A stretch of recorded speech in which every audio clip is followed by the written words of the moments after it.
हाय दोस्तों, कैसे हैं।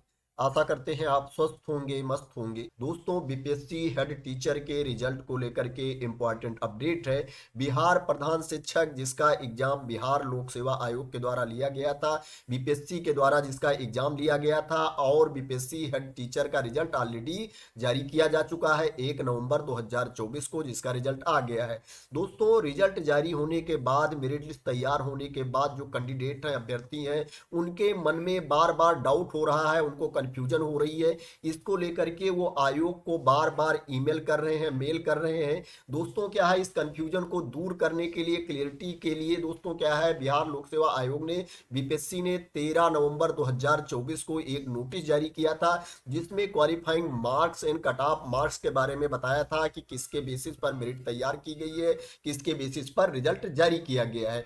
दोस्तों क्या है, बीपीएससी ने अगेन नोटिस जारी किया है, रिवाइज नोटिस जारी किया है qualifying marks and cut off marks को लेकर के, जिसमें क्या है, ज्यादा डिस्क्राइब किया है, ज्यादा क्लियरिटी दी है, जिससे क्या है, अभ्यर्थियों की कंफ्यूजन दूर हो सके और उनको कोई डाउट ना हो। दोस्तों, मैं आपको दोनों नोटिस दिखाऊंगा, 13 नवंबर 2024 वाली नोटिस भी दिखाऊंगा और आपको 14 नवंबर 2024 वाली नोटिस भी दिखाऊंगा, और बताऊंगा कि कैसे बीपीएससी ने कंफ्यूजन दूर करने की कोशिश की है। दोस्तों, ये नोटिस है जो 13 नवंबर 2024 को जारी की गई थी आयोग के द्वारा, जिसमें क्या है, इसमें निर्धारित न्यूनतम अर्हतांक के बारे में इंफॉर्मेशन दी गई थी, और सफल होने हेतु तो आवश्यक न्यूनतम अंक आपको कितना लाना चाहिए था उसके बारे में इंफॉर्मेशन यहाँ पर दी गई थी। उसके बाद क्या है दोस्तों, आयोग को दोबारा मेल प्राप्त हुआ होगा या मेल उनको आना बंद नहीं हुआ होगा, इसलिए क्या है, आयोग ने दोबारा नोटिस जारी की है और उसमें डिटेल्स में डिस्क्राइब किया है। 14 नवंबर को ये नोटिस जारी की है, जिसमें क्या है, निर्धारित न्यूनतम अर्हतांक दिया गया है और सफल होने हेतु तो आवश्यक न्यूनतम अंक दिया गया है पूर्णांक 150 के अनुसार। दोस्तों क्या है, इसमें कोई चेंजिंग नहीं की गई है, जो पहले था वही अभी भी है। हाँ, नीचे डिस्क्राइब किया गया है, उसको मैं आपको बता देता हूं। उक्त के आलोक में विज्ञापन संख्या 25/2024 की कंडिका 4 में किए गए न्यूनतम अर्हतांक संबंधी प्रावधान के आलोक में इस विज्ञापन के लिए कोटिवार न्यूनतम अर्हतांक निम्न प्रकार हैं। सामान्य वर्ग पुरुष एवं आर्थिक रूप से कमजोर वर्ग पुरुष 60, पिछड़ा वर्ग पुरुष 54.5, अत्यंत पिछड़ा वर्ग पुरुष 51 तथा अनुसूचित जात, अनुसूचित जनजात, महिला एवं दिव्यांग 48। उपर्युक्त न्यूनतम अर्हतांक मिनिमम क्वालिफाइंग मार्क्स प्राप्त नहीं करने वाले उम्मीदवारों को परीक्षा फल हेतु संयुक्त मेधा सूची में शामिल नहीं किया गया है, अर्थात 40% से कम अंक प्राप्त सामान्य वर्ग, आर्थिक रूप से कमजोर वर्ग के पुरुष उम्मीदवारों, 36.5% से कम अंक प्राप्त पिछड़ा वर्ग के पुरुष उम्मीदवारों, 34% से कम अंक प्राप्त अत्यंत पिछड़ा वर्ग के पुरुष उम्मीदवारों एवं 32% से कम अंक प्राप्त सभी कोट की महिलाएं एवं दिव्यांग तथा अनुसूचित जात, अनुसूचित जनजात के उम्मीदवारों को मेधा सूची में शामिल नहीं किया गया है।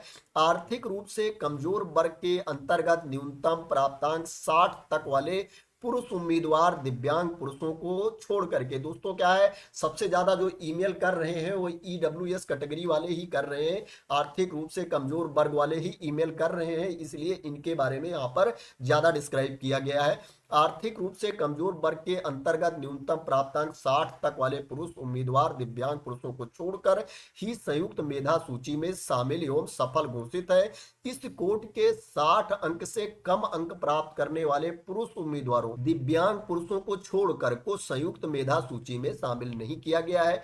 पर्याप्त संख्या में न्यूनतम अर्हतांक प्राप्त उम्मीदवार उपलब्ध नहीं रहने के कारण इस कोड के महिलाओं एवं दिव्यांग उम्मीदवारों सहित सभी उपलब्ध उम्मीदवार ईडब्ल्यूएस कोड के अंतर्गत गुणागुण के आधार पर सफल घोषित है। इस कोड के उम्मीदवारों की कमी के आलोक में सामान्य प्रशासन विभाग बिहार की अधिसूचना संख्या 26/22 दिनांक 26/2/2019 की कंडिका 7 के आलोक में खुली गुणागुण कोट से उम्मीदवारों का चयन किया गया है। गुणागुण के आधार पर सफल होने के कारण पुरुष दिव्यांग उम्मीदवारों के नाम के समक्ष डिसेबल्ड अंकित नहीं है, जिससे उम्मीदवारों के मन में भ्रम उत्पन्न हो रहा है।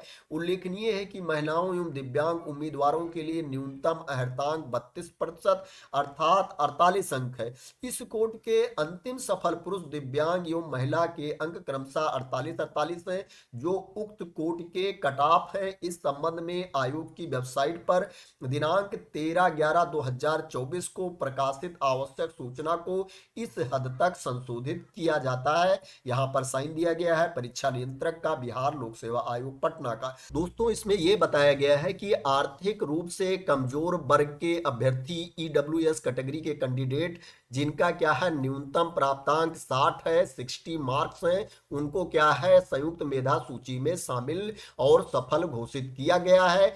इस कोड के 60 अंक से कम अंक प्राप्त करने वाले पुरुष उम्मीदवारों, दिव्यांग पुरुष को छोड़ करके उनको क्या है मेधा सूची में शामिल नहीं किया गया है। बट दोस्तों इस कैटेगरी में न्यूनतम जो अर्हतांक है वो प्राप्त उम्मीदवार उपलब्ध नहीं रहने के कारण, न्यूनतम अर्हतांक प्राप्त उम्मीदवारों की संख्या कम होने के कारण ईडब्ल्यूएस कैटेगरी के अंतर्गत जो दिव्यांग कैंडिडेट थे, महिला अभ्यर्थी थी, उनको क्या है गुणागुण के आधार पर सफल घोषित किया गया है।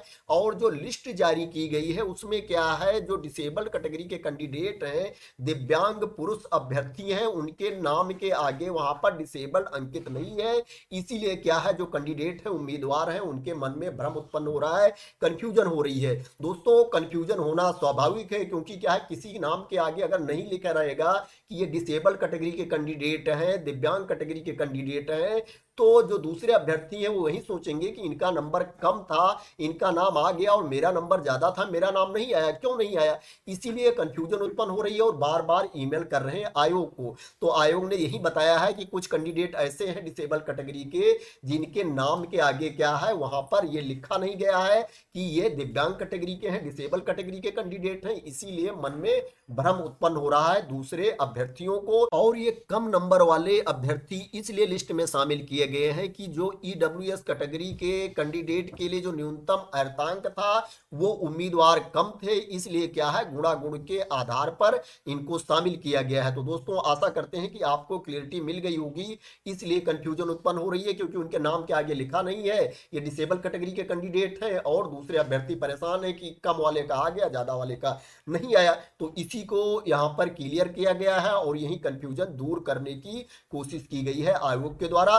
दोस्तों अब आशा करते हैं कि आपको क्लियरिटी मिल गई होगी और कोई कंफ्यूजन नहीं होगी निर्धारित जो न्यूनतम अर्हतांक है इसको लेकर के और जो न्यूनतम मार्क्स है इसको लेकर के क्या है दोनों नोटिस के बारे में मैंने इंफॉर्मेशन दे दी है और बीपीएससी ने दोनों नोटिस में कवर करने की कोशिश की है। आशा करते हैं कि उम्मीदवारों को, अभ्यर्थियों को क्लियरिटी मिल गई होगी और उनका कंफ्यूजन दूर हो गया होगा। और आशा करते हैं कि कोई गड़बड़ी ना हुई हो, जो आयोग के द्वारा लिस्ट जारी की गई है उसमें जो आयोग ने बताया है यहाँ पर कि इसी के बेस पर लिस्ट में शामिल किया गया हो, यही सच हो। तो दोस्तों अगर ये वीडियो आपको पसंद आई हो तो इसको लाइक कर देना, शेयर कर देना और मेरे चैनल को सब्सक्राइब ना किया हो तो सब्सक्राइब कर लेना इसी तरह की इंपॉर्टेंट अपडेट के लिए, इंफॉर्मेशन के लिए। तो थैंक यू सो मच दोस्तों फॉर वॉचिंग।